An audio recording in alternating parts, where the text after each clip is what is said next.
Hello student, आज हम पढ़ने वाले हैं क्लास 12 एनसीईआरटी का चैप्टर 2, जिसमें हमारे चैप्टर का नाम है वैद्युत रसायन। तो हमारा टॉपिक रहने वाला है वैद्युत रसायन क्या होता है। तो स्टूडेंट, वैद्युत रसायन रसायन शास्त्र की वहाँ शाखा जिसके अंतर्गत विद्युत तथा रासायनिक घटनाओं के परस्पर संबंध का अध्ययन किया जाता है, वह क्या कहलाता है? आपका वैद्युत रसायन कहलाता है। तो स्टूडेंट, जो रसायन शास्त्र वहाँ शाखा क्या है? रसायन शास्त्र की वहाँ शाखा। तो जिसमें हमारा जो चैप्टर 2 चल रहा है स्टूडेंट, तो यहाँ पर न्यू एनसीईआरटी में चैप्टर 2 है, लेकिन जो पुरानी एनसीईआरटी बुक है उसके अंतर्गत तो वो यहाँ चैप्टर 3 को बताया गया है। ठीक है, तो स्टूडेंट हम पढ़ने वाले हैं कि जो विद्युत रसायन होती है, जो विज्ञान की वहाँ शाखा, ठीक है स्टूडेंट, विज्ञान की वहाँ शाखा जिसके अंतर्गत विद्युत तथा रासायनिक घटनाओं के परस्पर संबंध का क्या कहा जाता है? अध्ययन किया जाता है, जिसे हम क्या कहते हैं? वैद्युत रसायन कहा जाता है। इसी के अंदर स्टूडेंट पूरी परिभाषा छुपी है, जो शब्द दे रखा है वैद्युत रसायन, उसके अंदर ही पूरी परिभाषा छुपी हुई है। तो स्टूडेंट, ये वैद्युत रसायन की जो घटना है क्या है स्टूडेंट? वैद्युत रसायन की ये जो घटना है वहाँ अध्ययन करेंगे कि वहाँ वैद्युत रसायन, जिसमें हम इसकी परिभाषा को समझेंगे कि किसी भी परिभाषा को याद करने से पहले स्टूडेंट उस शब्दों का अर्थ समझना जरूरी होता है। क्या है? शब्दों का अर्थ समझना जरूरी होता है। वैद्युत रसायन का मतलब है इलेक्ट्रोकेमिस्ट्री। क्या होता है स्टूडेंट? इलेक्ट्रोकेमिस्ट्री का मतलब केमिस्ट्री में इलेक्ट्रो मतलब विद्युत से संबंधित अध्ययन। क्या है? विद्युत से संबंधित अध्ययन करेंगे। साथ ही केमिस्ट्री शब्द हुआ इस छुपा हुआ इसमें, मतलब रासायनिक पदार्थ के बीच जो परिघटनाएं किस प्रकार से होती है उसका अध्ययन करेंगे। तो आपका यहाँ वैद्युत जो रसायन कहता है स्टूडेंट, शाखाओं की से आवश्यकता क्यों लगती है? जैसे कि मान लो एक साथ स्कूल में सभी बच्चे एक साथ खड़े हुए, अब इनको अगर मैं नाइन्थ का मैथ पढ़ाएंगे तब 8th वाले बच्चों को समझ में नहीं आएगा। अगर स्टूडेंट मैं 12th की जो बायो को पढ़ाने लग जाऊँ 9th वाले बच्चों को, तो क्या समझ में आएगा? नहीं आएगा ना। तो सबसे अलग अलग समूह में, मतलब कहने की भाषा में कह सकते हैं कि शाखा का मतलब सबको अलग अलग समूह में बना देते हैं। जैसे कि 9th के क्लास को अलग, 10th का अलग, 12th का अलग, उसी के अकॉर्डिंग हम कह सकते हैं कि जिसको उनको पढ़ना समझना और समझाना क्या हो जाता है? आसान हो जाता है। तो स्टूडेंट, अब जो सब हम सब्जेक्ट को भी अलग अलग पढ़ाई करेंगे। ऐसे ही रसायन की कई सारी शाखाएं क्या है? ऐसे ही रसायन की कई सारी शाखाएं हैं, क्योंकि हम सभी चीज़ों को एक साथ कंबाइन कर देते हैं, या फिर उसको पढ़ना या पढ़ाना या समझना समझाना दोनों कठिन हो जाता है। इसलिए इनको अलग अलग बांट दिया गया है और ऐसी चीज़ों को रसायन पदार्थ से संबंधित घटनाओं का अध्ययन किया जाएगा और उनको पूरा एक ही शाखा में रख दिया गया है, जिसे वैद्युत रसायन कहते हैं। क्या कहते हैं? वैद्युत रसायन कहते हैं। और इसे इलेक्ट्रोकेमिस्ट्री, इंग्लिश में क्या कहते हैं? इलेक्ट्रोकेमिस्ट्री कहते हैं। यदि एक शाखा जिसके अंतर्गत रसायन पदार्थ से ये क्रिया विधि, जिसके हमारे पास जैसे क्या है, हमारे पास क्या है, HCl टूटकर H प्लस धनायन और Cl ऋणायन बनाएगा। क्या बनाएगा? H प्लस धनायन और Cl ऋणायन बनाएगा। तो विद्युत अपघट्य टूटकर क्या है? आयनों में विभक्त हो जाता है। किसमें? आयनों में विभक्त हो जाता है। एक धनायन में, दूसरा किसमें? ऋणायन में अपघटित होता है। जैसे कि स्टूडेंट लिया है हमारा HCl, क्या आएगा? HCl। तो यह HCl टूटकर किसमें विभक्त हो जाता है? आयनों में विभक्त हो जाता है। किसमें? आयनों में विभक्त हो जाता है। स्टूडेंट, दे रखा है हमारा HCl टूटकर किसमें विभक्त हो जाएगा? आयनों में। H धनायन प्लस का Cl ऋणायन। ठीक है, ये जो आयनों में विभक्त हो रहा है क्या है?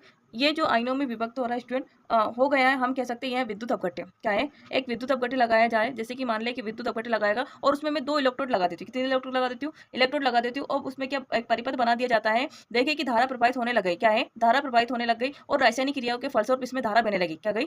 धारा बहने लग गई। इन सारी चीजों का अध्ययन एक शाखा बन गई। क्या है? इन शाखा मतलब कह सकते हैं इन सारी चीजों का जो अध्ययन होता है एक शाखा बन गई, जिसे ताकि सभी पार्टिकल कहीं भी अध्ययन करना चाहता है तो वहाँ शाखा के अंतर्गत पूरी केमिकल केमिस्ट्री यानी केमिकल से होने वाली रासायनिक अपडेट को पढ़ सकता है, ये समझ सकता है और उससे उत्पन्न ऊर्जा अध्ययन करना ही हमें आसान हो जाता है। अच्छा, आपको समझ आ गया होगा कि विद्युत रसायन क्या होता है, कि यहाँ एक शाखा है जिसके अंतर्गत रासायनिक पदार्थों या परिघटनाओं का अध्ययन किया जाता है, जिससे कि विद्युत ऊर्जा, क्या स्टूडेंट, जिससे विद्युत ऊर्जा उत्पन्न हो जाए या उसमें रासायनिक पदार्थ में विद्युत धारा देने पर उसमें ऊर्जा उत्पन्न कर रहे। तो दोनों कंडीशन में इसे कह सकते हैं स्टूडेंट कि विद्युत रसायन क्या? रसायन शास्त्र की वहाँ शाखा जिसके अंतर्गत विद्युत रासायनिक घटनाओं का क्या कहते हैं, कह सकते हैं घटनाओं के परस्पर संबंध का अध्ययन किया जाता है, वो क्या कहलाती है? आपकी वैद्युत रसायन कहलाता है। क्या कहलाता है? वैद्युत रसायन कह सकते हैं।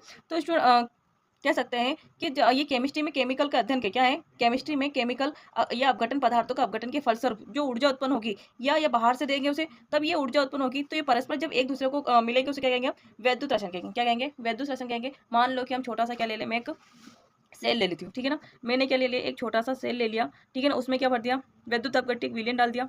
क्या डाल दिया? वैद्युत अपघट्य।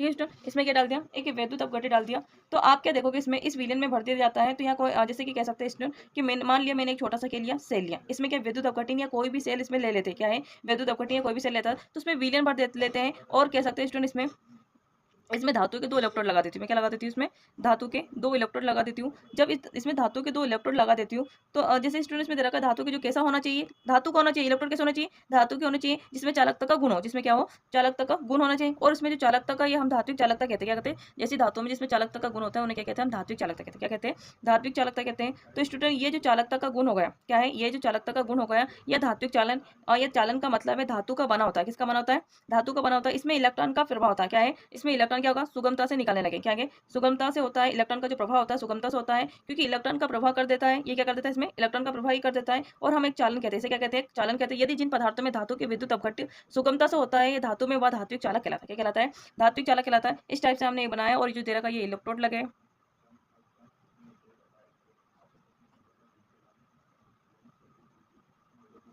ठीक है, और ये क्या आपका विलियन, ठीक है।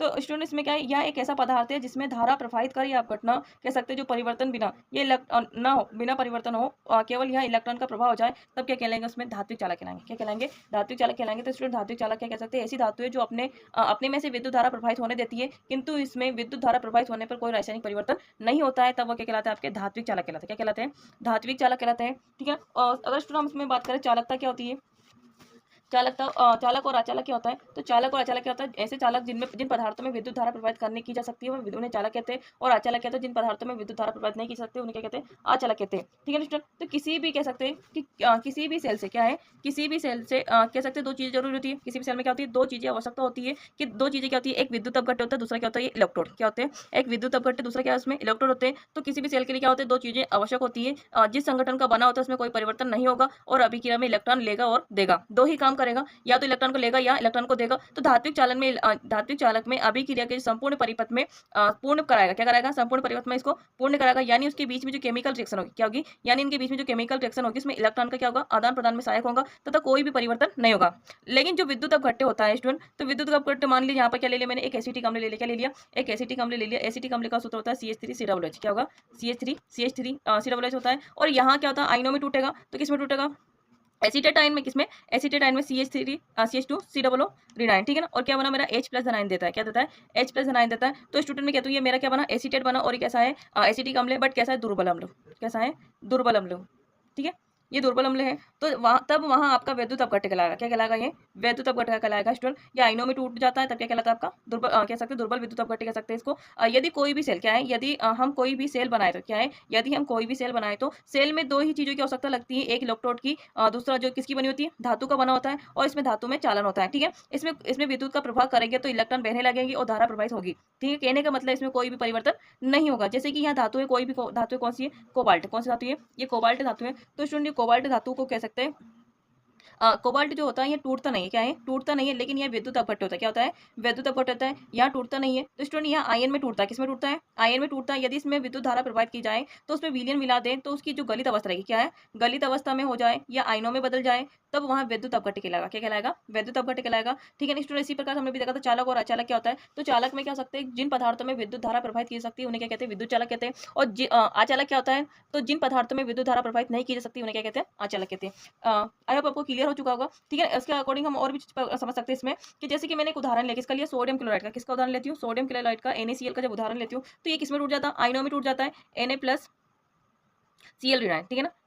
Na धन आयन और Cl ऋण आयनों में क्या होता है, टूट जाता है जब इसमें पानी मिला दिया जाता है, ठीक है ना। तो ये पानी मिला दिया जाता है तो ये आयनों में टूट जाता है। और जैसे कि HCl ले लूँ, मैं क्या लूँ, हाइड्रोक्लोरिक अम्ल ले रहा हूँ, और ये किसमें टूट जाएगा, ये भी आयनों में टूट जाता है, ठीक है, किसमें टूट जाता है, आयनों में टूट जाता है। स्टूडेंट दे रखा है HCl किसमें टूटा, H+ धन आयन और HCl दे रखा है आपका Cl ऋण आयनों में, किसमें, Cl ऋण आयनों में टूट जाता है। तो विद्युत अपघट्य ऐसे पदार्थ होते हैं जो गलित अवस्था में मीडियम को मिला देते हैं तो आयनों में विभक्त हो जाते हैं, जिन्हें हम क्या कहते हैं, विद्युत अपघट्य कहते हैं। क्या कहते हैं, विद्युत अपघट्य कहते हैं। या इस टाइप से भी कह सकते हैं, ये वे पदार्थ होते हैं जो विलयन या गलित अवस्था में विद्युत का चालन करते हैं, और ये गलित अवस्था में या जलीय विलयन में आयन देते हैं, क्या देते हैं, आयन देते हैं, और विद्युत धारा का क्या करते हैं, चालन करते हैं, ठीक है ना। अगर इसमें विद्युत धारा प्रवाहित करेंगे तो इसमें कोई ना कोई रासायनिक परिवर्तन होगा, और ये सामान्यतः क्या होगा, विद्युत वाहक क्या होंगे, विद्युत वाहक के कारण ये अपघटित हो जाते हैं। तो आई होप आपको क्लियर होगा कि विद्युत अपघट्य क्या होता है, ठीक है ना। अगर हम विद्युत अपघट्य के लिए कुछ उदाहरण की बात करें, जैसे अम्ल है, क्षार है, लवण है, विलयन, ये सब क्या है, ये चालक पिघली अवस्था में जलीय विलयन में ही विद्युत प्रभावित करते हैं, किस विलयन में, जलीय विलयन में, ठीक है। तो स्टूडेंट ये था हमारा विद्युत अपघट्य रहा। अगर इसके बाद हम अगर बात करें धात्विक चालक की परिभाषा देखें, तो धात्विक चालक की परिभाषा क्या होती है, ठीक है। जैसे कि विद्युत अपघट्य क्या होता है आपका, धात्विक चालक देख लेते हैं। जिन पदार्थों में विद्युत धारा प्रवाहित करने पर रासायनिक परिवर्तन नहीं होता वो क्या कहलाता है, आपके धात्विक चालक। जैसे कि धातु रहती है आपकी, कोबाल्ट है, आयरन है, सिल्वर है, ये क्या आपकी धातु है। अगर विद्युत अपघट्य की बात करें तो विद्युत अपघट्य क्या होता है, वे विद्युत अपघट्य या पदार्थ जो विलयन में गलित अवस्था में आयन देते हैं विद्युत अपघट्य कहलाते हैं, और इसमें धारा का प्रभाव रासायनिक परिवर्तन होता है। क्या दे रखा है, धारा के प्रभाव में क्या होता है, रासायनिक परिवर्तन होता है, ठीक है। यह धारा प्रवाहित करने पर क्या होता है, रासायनिक परिवर्तन होता है। और विद्युत अपघट्य स्टूडेंट कितने प्रकार के होते हैं, दो प्रकार के। कितने प्रकार के होते हैं, दो प्रकार के। एक तो प्रबल विद्युत अपघट्य, दूसरा होता है दुर्बल विद्युत अपघट्य। तो प्रबल विद्युत अपघट्य सूत्र आपका HCl दे रखा है, ठीक है ना, NaCl दे रखा है, KCl दे रखा है, ठीक है। तो ये सब किस पे टूट जाते हैं, आयनों में टूट जाता है। जैसे कि प्रबल विद्युत अपघट्य पूर्ण रूप से क्या हो जाता है, आयनित हो जाता है, और जब ये पूर्ण रूप से आयनित हो जाता है तो इसमें विद्युत का चालन भी क्या होता है, तेजी से होता है, मतलब इसमें इलेक्ट्रॉन तेजी से प्रभावित होंगे। उसी प्रकार दुर्बल विद्युत अपघट्य दे रखा है, एसिटिक अम्ल दे रखा है, जब इसको तोड़ दिया जाता है तो क्या होगा, कम मतलब अपूर्ण रूप से क्या होता है, आयनित होते हैं, तो ऐसे को क्या कहते हैं हम, दुर्बल विद्युत अपघट्य। ठीक है, इसमें इलेक्ट्रॉन का प्रभाव धीमी गति से होगा, कम होगा। ठीक है, तो ये कैसा अपघट्य है, दुर्बल विद्युत अपघट्य। ऐसा कह सकते हैं कि विद्युत अपघट्य अगर जिनकी में धारा प्रभावित करें या तुरंत आसानी से आयनों में टूट जाता है, यानी जलीय विलयन में तुरंत आयनित हो जाता है, किंतु यहाँ ज्यादा होना क्या होता है, जितना ज्यादा होता है वह उतना ही अच्छी चालकता उत्पन्न करता है। और ऐसे अपघट्य को क्या कहते हैं, प्रबल विद्युत अपघट्य। क्या कहते हैं, प्रबल विद्युत अपघट्य। और इसी के अपोजिट क्या होता है, दुर्बल विद्युत अपघट्य होते हैं। जैसे ही दुर्बल अपघट्य की बात करते हैं तो वह सीधे इसके अपोजिट होता है स्टूडेंट, जो पूर्ण रूप से क्या होता है, आयनित नहीं होता है और कम मात्रा में आयनित होता है। ठीक है, तो ऐसे अपघट्य को क्या कहते हैं, हम दुर्बल विद्युत अपघट्य कहते हैं। क्या कहते हैं, दुर्बल विद्युत अपघट्य कहते हैं। और इसी का एक अंतर पूछा जाता है स्टूडेंट कि दुर्बल विद्युत अपघट्य और प्रबल विद्युत अपघट्य का, ये इंपॉर्टेंट होता है, तो इसको देख लेते हैं।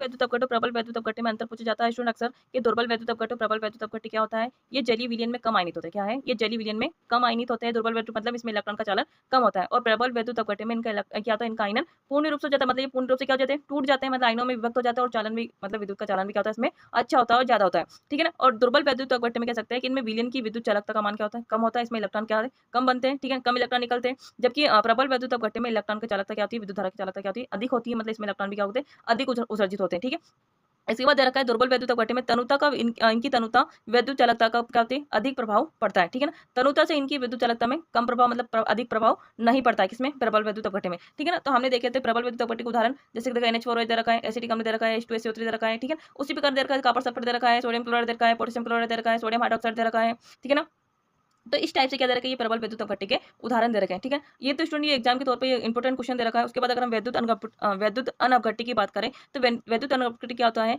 कुछ ऐसे भी रासायनिक पदार्थ है जो ना तो पिघली अवस्था में और ना ही जलीय विलयन में विद्युत धारा प्रभावित कर सकते हैं, उन्हें क्या कह सकते हैं, विद्युत अनअपघट्य कहते हैं। क्लियर, तो उदाहरण के लिए कौन सा आपका एथिल है, एल्कोहल है, ईथर है, ग्लूकोज, ये क्या कहलाते हैं, विद्युत अनअपघट्य। क्लियर आया होगा, आपको समझ आया होगा विद्युत अपघट्य और विद्युत अनअपघट्य। ठीक है ना, क्या होता है, तो ये आपके एग्जाम में पूछा जाता है, ये हमारे चैप्टर 2 का टॉपिक है, वैद्युत अपघट्य। ठीक है, थैंक यू सो मच।